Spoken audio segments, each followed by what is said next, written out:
I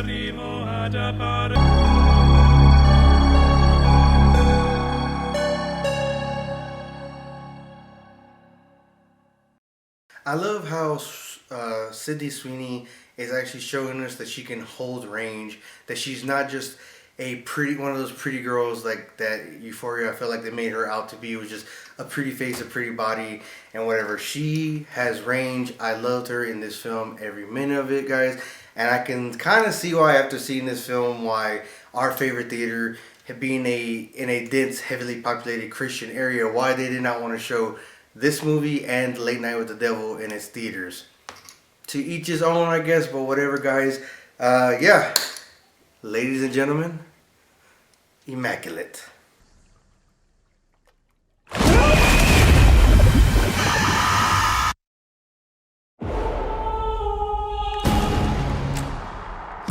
I also love how Sydney Sweeney actually fought and produced her this film. She's been wanting it to happen for a long time, and I think that speaks volume to what kind of character she is. And let me just say, guys, this film was amazing. It is another slow burn situation, but in no way, in my opinion, is it boring. It kept me captivated.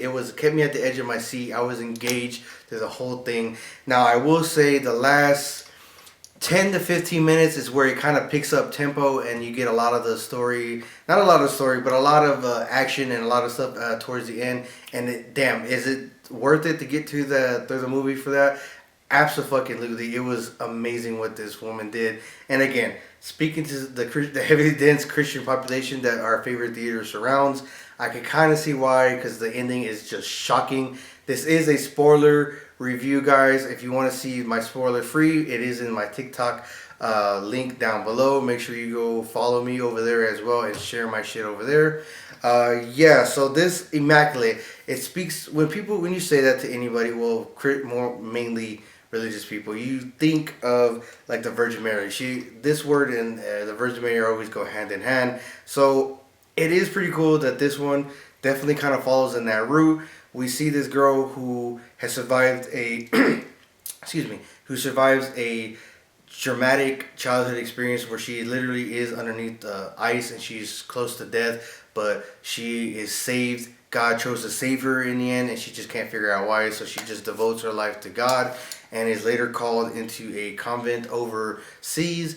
A weird, like, old style. First off, you see an old building full of nuns, and they're like, oh, we're just very traditional. So it's already fucking bad news. Any situation, I'm just saying, you're probably not going to make it out of there of your own free will. So just a heads up with that. So we see this, she gets called over there, and it actually turns out that this convent has a very dark secret. Not only are like nuns dying left and right, but there is a secret experiment. Again, spoiler review, guys, that there is experiments that we find out later that is going on. Not only are these people like kind of I'm gonna be realistic, going against what what they teach. Like, you cannot be like God. You cannot necessarily create life like out of nothing, I guess you could say. Because again, if you're making a baby, you're doing emotion, sperm, eggs, whatever.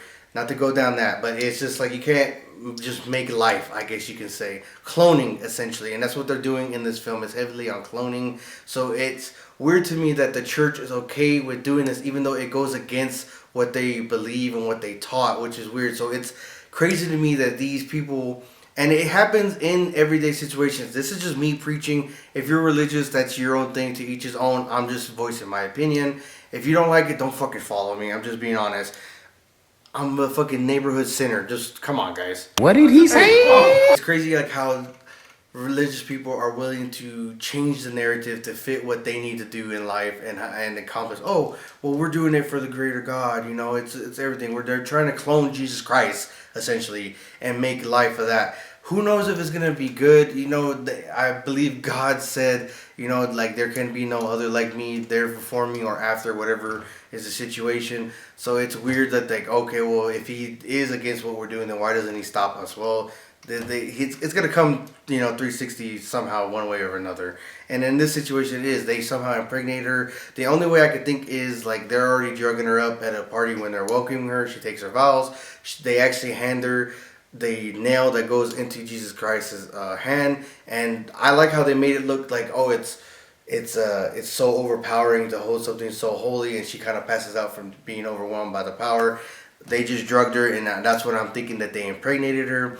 And I don't know where the Virgin, the new Virgin Mary is made, born, whatever. But through the whole pregnancy, we can see how everybody acts weird towards her, and how another nun is actually trying to kill her because it was supposed to be her. We're not knowing what the situation is going on.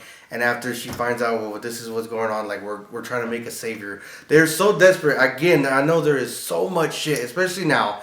There is so much shit going on in the world that, yeah, a savior is probably about, do we need saving?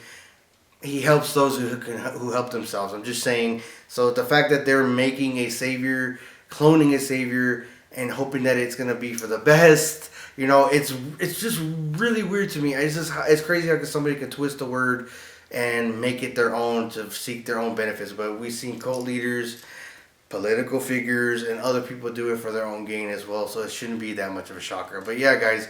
This film was amazing. Again, a slow burn. The last 10-15 minutes, I love how she's finally in full pregnancy. And she, again, a nun taking vows, says, fuck it, and starts killing people with rosaries, setting shit on fire, trying to kill people to get out of there.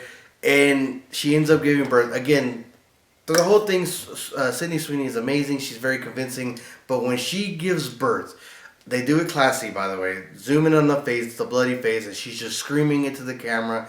And even the camera fogs up at one point because she's trying to push this baby out of her.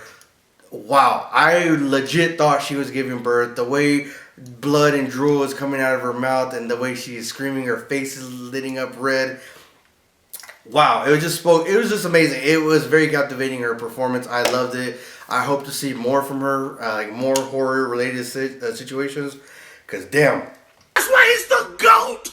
The GOAT. Does she have range?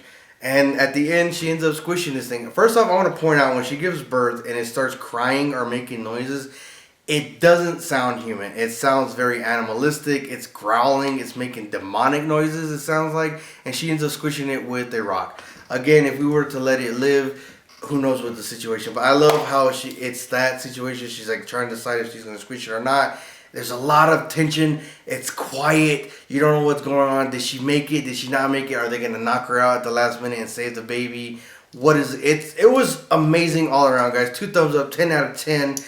Oh, man, dude, it was amazing. If you go check it out, guys, let me know what you thought about it. Let me know what you thought about this film. And let me know what you thought about this review. Yeah, guys, like I always say, and especially in this film, because it speaks volumes to it, if you're not sinning, you're not having fun. Beware the moon, guys.